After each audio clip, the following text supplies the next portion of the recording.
Welcome to today's episode of WooNews TV, where we bring spiritual concepts into the mainstream to make them more relatable for you.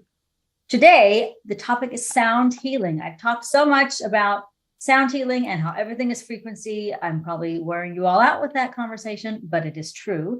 And today we have a sound healer, Kristi Anderson, who's going to share more with us. Hello, Kristi, and welcome. Hello, thank you for having me. I'm excited to be here and hopefully can shed just a little bit of light on sound healing for you. Well, I'm super excited about this because I'm a firm believer in this, and I'm a regular user, practicer, receiver of this as well. Yeah. So let's jump right in, Kristi. What is sound healing?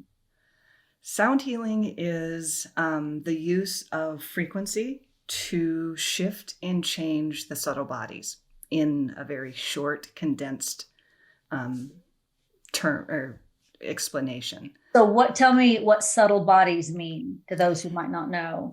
The body, we're more than just a physical body. Right. We're an energetic body, we're an astral body, we're an etheric body, we're a causal body, we're a spiritual body. We have all of these layers. Think of like a Russian nesting doll. At the center is our soul, and then out from there we just layer on. Would that also include your emotional body and your mental body? Okay. Absolutely. I forgot to mention those. So we have all of these subtle bodies that are working at different levels on different items, different things, and they work at different frequencies. When we bring frequencies into our subtle bodies that is consistent and persistent and goes for a period of time, it will become the dominant frequency. And that's you're saying not in alignment with what is necessarily the more elegant way of being. Am I saying that right? It's out of alignment. So yes. When the frequency comes in, it aligns it to the frequency it needs to be. Yes, it can do that. Okay. Or it can think of it as holding space. So it can come in at this higher frequency, and whatever your body down here needs to be doing, whatever subtle body it is dealing with, whatever that layer is doing, it's going to hold the space that gives that lower, whatever's happening in that other space, to transmute. So when somebody's there and comforts you when you're sick or when you're ill, they're holding space for you to heal. That's the same thing. The frequency comes in to hold the space so your body, your subtle body, can do the work to bring that up to where you want it to be. Okay, that's good. Now let's explain to people what transmute means, because not everybody might know that. Energy, you can't get rid of energy, right? But you can transmute it from a negative to a positive, from a lower to a higher. You're transmuting it into a different form. Yes. Okay. Yes. So it shifts. If you're like cookie dough transmutes into a cookie when you put it in the oven. I never thought of that, but you're right, it does. Right. It's that. It's going to change shape. It's going to change. It still has the same, like you're saying, the energy is never lost. It's always there, but it can shift and change. Because of the neuroplasticity in our brains, we can rewire our brains. We can we can change habits. We can change ideas. We can change how we are, and vibration or frequencies can help us do that, because we're wired to shift and change. We don't always have to stay in one particular lane. Sometimes we think, oh, I was born this way. This is the way I always have to be. No, you can shift, you can change, you can become. We're ever evolving. Everything is malleable. Yeah. And frequency can help us find that, or hold the space so we can find what we're looking for, what we're needing, where we want to evolve. I look at it as kind of an evolution, sort of. Even if we don't know where that is? Yes, even if we don't know where it is. Whatever's for our highest good at that time. Right? Okay. Right. Because sometimes we think we have to know where we're going. Yes. And right there we put a roadblock up. Well, I don't know where I'm going to go, so why should I try? So it's a way of moving forward and trusting that what's coming and what we're receiving is for our highest and best good. And it's something, and the intention of having it for our highest and best good is important. That's Mhm. that's using your voice. That's already sound healing. That's using your own voice with your intention. I, wish to receive this for my highest and best good. You've already stepped forward on your path. Hmm. Okay. Oh, wow. Okay. Speaking of path, how did this come about for you? I think that I've been doing this for a long time. When I think about when I was little, and um, I just had a way of being with people that would calm them. The way when I would babysit, they wanted me to come because the babies were happy when I was with them. Well, within reason. But it was just a way of, I would bring them to me and hold them and hum and use the movement and humming that deep chest vibration that would soothe them. So it's always been something that I've always kind of done. I just Naturally, didn't naturally, I just didn't, instinctively? Mhm. yeah, and I just didn't understand it until I started learning the gong. When I became an Aquarian gong master, I was like, oh, I know this. I've I've been doing this. I get this. So I think it's just been an evolution. Like I said, I put my foot on the path a long time ago, didn't know what I was doing, Right. and I just trusted that it was where I was supposed to be. And you recognized your healing voice through the reactions and responses of those around you, like the babies in this case. That's what told you, okay, there's something a little different here. It's got to Yeah. be this because this happened, the cause and effect Hmm. you're doing. Okay. So I'm pointing that out because other people might have the same experience, or they might want to now become aware of if they have that same experience. They Yeah. can say if they have that same, we all have different abilities, right? And Yes. um, sound healing through your voice, having a Hmm. healing voice, a resonance and a frequency in your voice that is literally healing is something Hmm. some people might have. Absolutely. And if you're listening to any music, um, there are singers that just, you can feel it to your very core of Mhm. your being.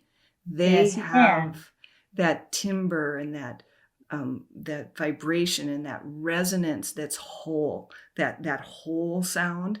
Some people have very clipped, their sound doesn't resonate out, and it's Mhm. very short. And the people that have that resonance that's round and whole and vibrates out, you're just like, you want more of that. Do you have an example of someone you could think of right now? Hmm. It's okay if you don't, but I'm I, just curious. I'm just thinking. I like a little bit of opera, so I like You Pavarotti Oh, he's my and favorite. Bocelli, and some of that, their sounds are so. Adele is a good one. People are Yes. familiar with Adele. Right. If she has absolutely nothing behind her, like no music, just her singing, it's like Right. Right. it Okay. just feels good and it fills your soul. So people, if those who are watching, where your voice is. How it feels, how it comes out of you, and how people respond to you. And that helps you kind of guide you in that, where's my voice? How's my voice working with people? There's a lot that goes into it. And the great thing is, no matter where, if you have one of the round voices or if you have a little more short voice or whatever it is, you still have a voice. And that's what's important, using your voice to modulate your own person, if that makes sense. Would you like to elaborate on that a little bit? Using So when I wake up in the morning, I have a morning prayer that I say before my feet hit the ground. And I do a little just to connect with me, Okay. just to connect with my personal being, because Okay. I can feel that all the way down through my physical body. Okay. And then when I step onto the floor, my intention, my vocalization is what I just said was my prayer. That before, as I gain consciousness, before my feet ever hit the ground, I ask for Archangel Raphael to be with me, to bring light and peace into my heart. As I breathe in golden light. And as I breathe out, I release what's no longer serves me. And with that, it's a Om. So it's an end, it's a connection, it's my intention, how I wish to step out in my day. And I got up in the morning and went, ugh, I'm exhausted. I'm so tired. I don't want to get up out of bed. And they got so much to do today. And that's a different intention to the way that I just woke up. Very much so, yes. Right? So and I know that I have a lot of things to do today, but what do I want to focus on? Do I want to focus on how that's going to run me down, or focus on the opportunities that each thing that I have to do today can send me further on my path, to help someone, to be good for me, for my highest and best good, whatever that is. It's that choice. Right.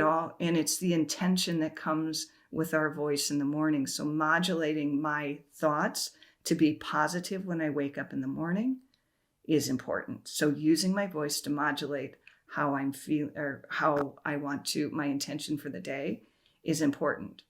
So it's like your own chant. Yeah. You do your own chanting. Yeah. And bringing that into a personal, because you can immediately wake up and start thinking about everything else. But just to have my mind just starts going there right away.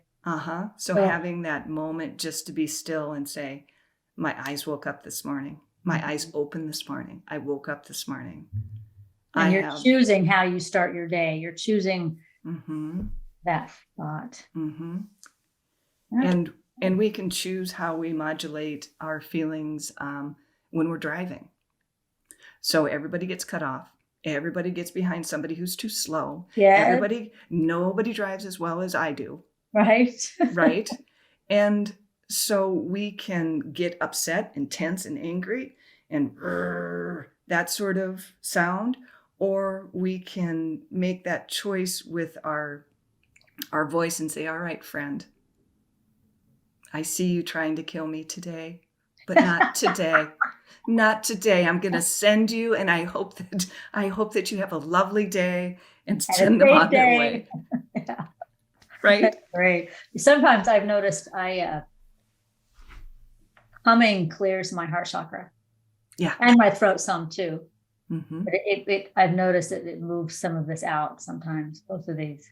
Yeah. So can you explain how sound healing works? I can explain it, and then to really put it into your brain is experiencing it. Okay. So the vibration or the frequencies, vibration is just a frequency. It's just an oscillation. It's a movement, right? It's a repetitive motion. So these frequencies that come in are going to, like I said earlier, going to come in and either meet with your frequency. It may come over the top of your frequency. It may fill in places where you don't have a frequency. It may be dissonant to your frequency. Not everything has to be beautiful. The first trauma we have with sound healing is those of us who aren't, gorgeous singers like Adele, we've been told just don't sing. Shh, you can stand in the back. Yeah. Sing in your car. Right. And you're just like, oh, yeah. I don't want to say anything, but we all have a beautiful voice. The frequency will meet your frequency or fill in or be dissonant. And it just gives your body the space to transmute, to change, to release, Right. It holds the space for you to do the work that is in your highest and best good. Gives you what you need at that time. Right. Because of the sound the gong or the bowl or the fork is emitting. Right. Okay. Right. Okay. Do you want to give us some examples with some of the tools you have there? Yes. I have a tuning fork, and this one's a sonic slider, so it has the handle on it. So once I vibrate it, I can put it on any part of my body, my heart chakra, my throat, my third eye, anything I wish to do. Okay. Fuzzy.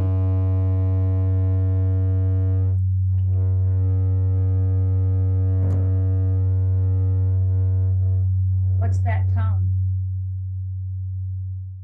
This one doesn't particularly have a tone on it. Okay. It's just a lower tone. So when I find the lower tones, I generally work into the lower chakras, root, sacral, or core.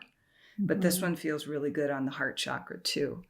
There are all sorts of frequencies for tuning forks. There's high ones. This one's an angel. This one's a 4160.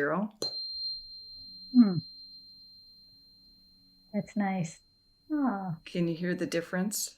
Very much so. Between the bass and the higher range. And then I have an A. This is third eye.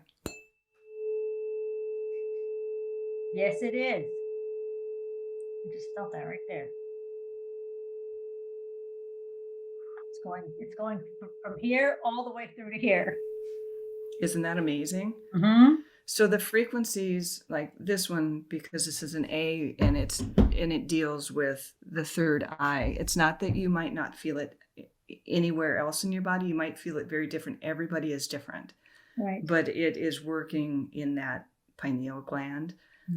And you'll feel it. You can feel it there, and it might move through, it might down through you. So it's just opening up and supporting that area.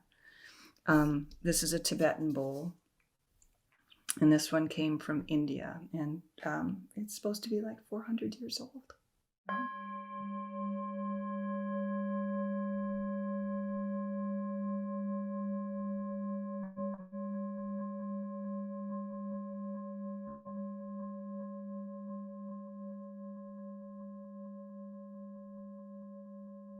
How do you know what people need? I know at your gong ceremonies, you have your program that you do. I've been to one of Kristi's gong ceremonies, by the way, and it was outstanding. And I remember telling you at the end, I saw in my mind's eye a temple. I was in a temple. I thought it was really cool. But how do you know what to do? Your own guidance? You have a program every time? I come in blank slate. If I try to organize and plan that I'm going to do an A, then I'm going to do a B, and then we're going to hit the C hard, it doesn't work. It has to be very organic for me. And I just begin to kind of channel in. And the bowls, I do the channeling, and the bowls or the gong give me the feedback. Sometimes when I'm playing a bowl in a session, it won't play. No kidding. Yep. Wow. Now I can force it. Like I can continue and like, oh, we're going to get there. But then that's my ego saying, oh, I'm not good enough and this isn't what's happening. I'm like, okay, right now they're not ready. Whoever is in this room, someone is not ready for this frequency yet. Okay. So I just put it down, let it be, and I keep working. And there's always 2 or 3 bowls that I bring that will just be like, ooh, pick me. And when I play it, they're just loud and proud. Bowls do that? Okay. I love it. Yeah. So and then eventually I'll keep trying the one that didn't play. And sometimes it's like it comes alive and it's like, okay, I'm ready now, or they're ready now, because it's biofeedback for me. It goes out and then it comes back into me too. And I'm like, I don't think we need this, or, it's just, this isn't working. This isn't right. Put that down. Let's move to the next one. It's not a thought process. That's just what happens. It's like, nope, down. Let's do this one. And maybe we ring, maybe we sing. And so it's really the feedback that I get from the people in the space. And once that energy smooths out, because at first it's rocky. Yeah, the first, I don't know, was it 10 minutes of our gong session with all the people in the room? It was a little frenetic. But then it was like everybody at one time just kind of. And that's the way it happens, because it's chaotic at first. Yeah, it takes everybody a while to settle in, and their nervous system to settle in. And people let go. The gong doesn't allow you to really hold on to things. It really shakes you pretty hard. And right, it rocks you like a hurricane, right? Yeah. And at first it's abrasive. When you first lie down, you're like, I thought I was coming to something that was supposed to be, great, and I'm supposed to like this, and it's loud and it's heavy and there's this vibration, and then people dump. Then it's the dumping. And then about 10, 15 minutes in, then it's just all of a sudden it's cruise control. It's like just receiving. Yeah, and everybody's settled. They've kind of settled into their own space. And then it's like a sponge. Everybody just soaks it up. It just comes, and then it comes back out, whatever is releasing. And then I get feelings like play more in the sacral chakra area, or maybe it's more heart related, or maybe it needs to be a little bit softer. Maybe it's time to clear the energy. There's techniques with the gong, the wave and the warble that lift the energy, puts the wave in the room. And so it's lifting the energy and lifting the energy and lifting the energy until it all comes up here. And then the warble blows it away.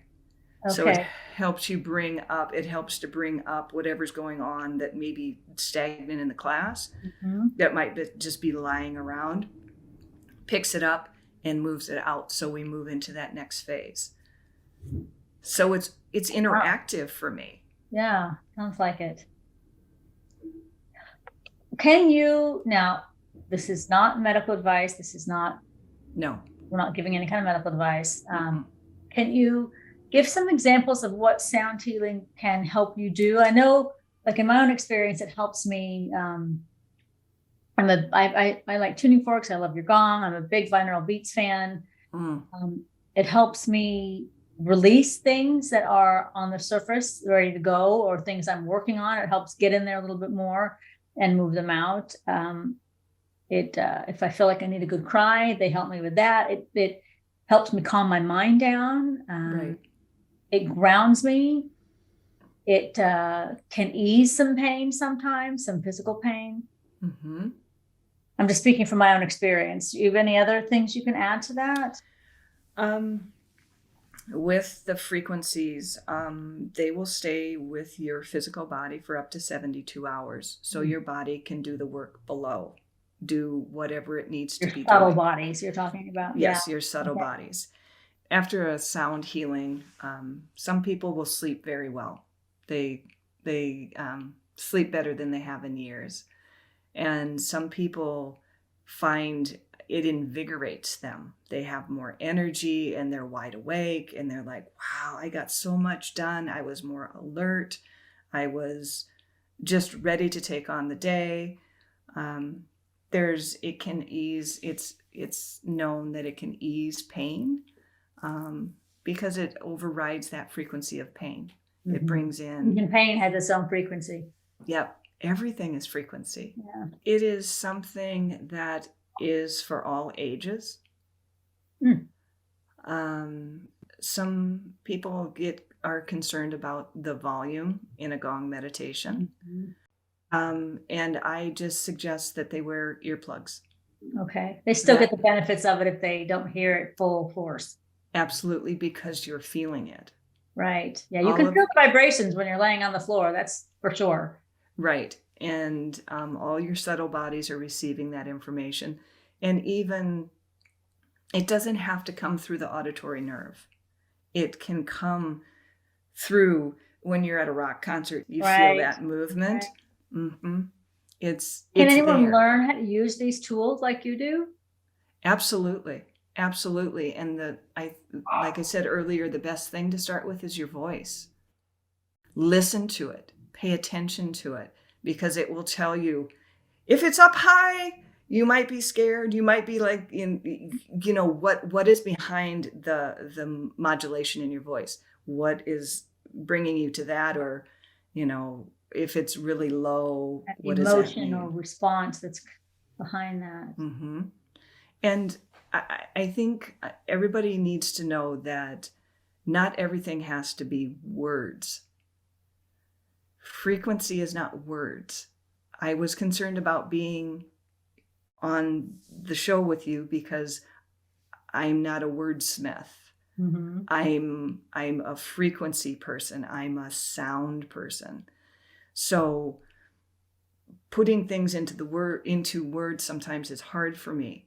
If I can play a bowl or use my tuning forks to change something or shift something, or just my own voice to change and shift, that makes more sense to me Mm-hmm. than trying to have to explain it in words.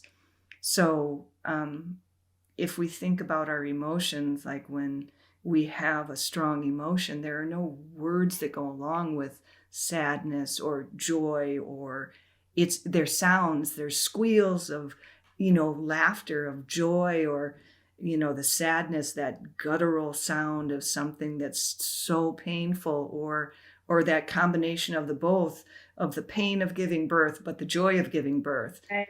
You're not saying, I hurt right now as you're pushing out a 9-pound baby.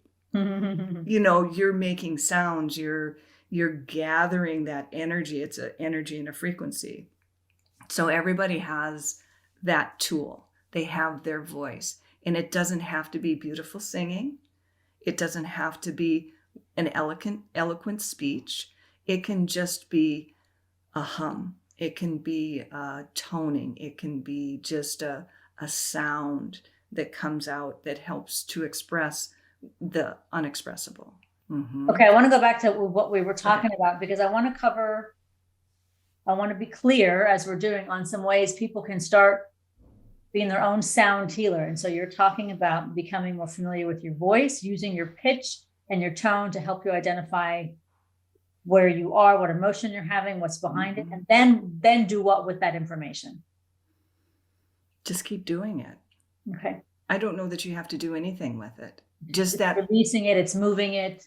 Yep. And the understanding of how you work is important. Right. If humming for me clears these two chakras, if that's something for you, if chanting like you do, if you feel something when you're chanting, play with some of these suggestions and see what you experience to know what works for you. Right. And if you have a partner, you can sit with them and you can tone back and forth between the two of you. It's kind of a fun way to just stay connected with someone. Mm-hmm. And you can match the pitch, have the same tone, or you can be off, or you can modulate through a higher note to a lower note.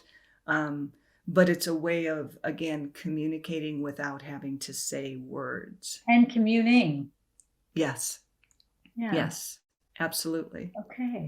Okay. So recognize your tone and your pitch with what you're saying and what that's telling you about your emotion. Mm-hmm. And experiment with chanting, with humming, with singing. See what that does for your body, your emotions, your mental state. See what you experience with that to know what works for you. Mm-hmm. And also another technique is to pay attention to what you're listening to. What kind of music do you listen to? How you feel when you're listening to it. Mm-hmm. Feel frantic and stressed, or if you feel exactly, or if you feel amped up and happy and excited, or right. You can use it like your caffeine. If you need something to get you moving, you don't want to listen to a quiet lullaby. But if, you need to have something that's going to move, that's going to feel like you want to dance, that wants to, bring that energy into your body. And and meditation is a good thing to listen to, like you talked about the binaural beats. That's where you have one tone in one ear and another tone in another. And what your brain does, because there's two different tones, it finds the middle tone between the two of them. And so it changes, all of this deals with your brain waves. I never knew that was exactly what it did. I can feel it changing my brain waves, but I never knew that's why. Oh, how cool. That's why you listen with earbuds. Right. Because one is coming in the right side, one's coming in the left. And then your brain says, ooh, what do I do with this? And it's like, oh, let's merge them. And it creates one tone, so to speak. Yep. So you're merging your left and right brain too. Right. It's back to that neuroplasticity again. Okay. And the more that you tone and the more that you do it in your car, nobody knows. And the more you listen to the binaural beats, the more you have sound healing, the more that you use sound, your body naturally, all of your subtle bodies naturally just transform into that peaceful state. That becomes more of your natural state. Yes. As soon as something I'm going to a sound healing, you get in there and the bowls start, your body goes, oh, I know what to do. Like muscle memory. Exactly. So it's training. It's the muscle memory. It's the training. And it's just the benefit. And virtually, because we're doing a lot of like Zoom things, if you've ever been in a sound healing, your body will remember those vibrations that you may not hear or feel as much through a Zoom, if that makes sense. Once you've experienced it, your body knows. Reactivates it. Exactly, because it starts in your brain, in those brain waves, and then just transfers out from there. And the intention of, what is your intention to be here? I know that you said you were clearing yourself before you started the Zoom today, because you wanted to be a channel, you wanted whatever would let go. So the same thing is intention. When you come in and you have that very clear intention of, I'm going to be present in the vibration today. I'm going to be present in my body. It doesn't have to be, I'm going to cure cancer. I'm going to, cure world hunger. It's about you when you come into your sound. It's about no one else in the world but you. Nice. Yeah. Wow. Okay. Any final thoughts you have before you gong us out of here? I love the steps that you gave people that they can start with themselves and start recognizing how sound healing works for them and how to use it for themselves. And if anyone is in the Arizona area and would like to benefit from take advantage of one of Kristi's events, I can either show you information or they can contact me and I can put them in touch with you. Yeah, that sounds great. Put that in the description. But any final thoughts on sound healing? Just get out there and try. Okay. Just hum, sing, listen, and just be present while anything's happening. When even like out in nature, listen, there's a vibration, there's a frequency, the water, the birds, even the hum of the traffic. It's funny you say that, because I sometimes I walk the dogs alone and I don't bring music. Once in a while I'm guided to, because I need to move something specific, but usually I don't, because I just want to hear what's around. I want to hear the nature. Yeah. Yep. Being present. That's the whole thing. Listen to yourself. And she's going to send us off with the gong. She's going to send us off with the gong. I'm going to play. You're welcome. It's going to be Songbird. So. Okay. I'll feel her bowls back.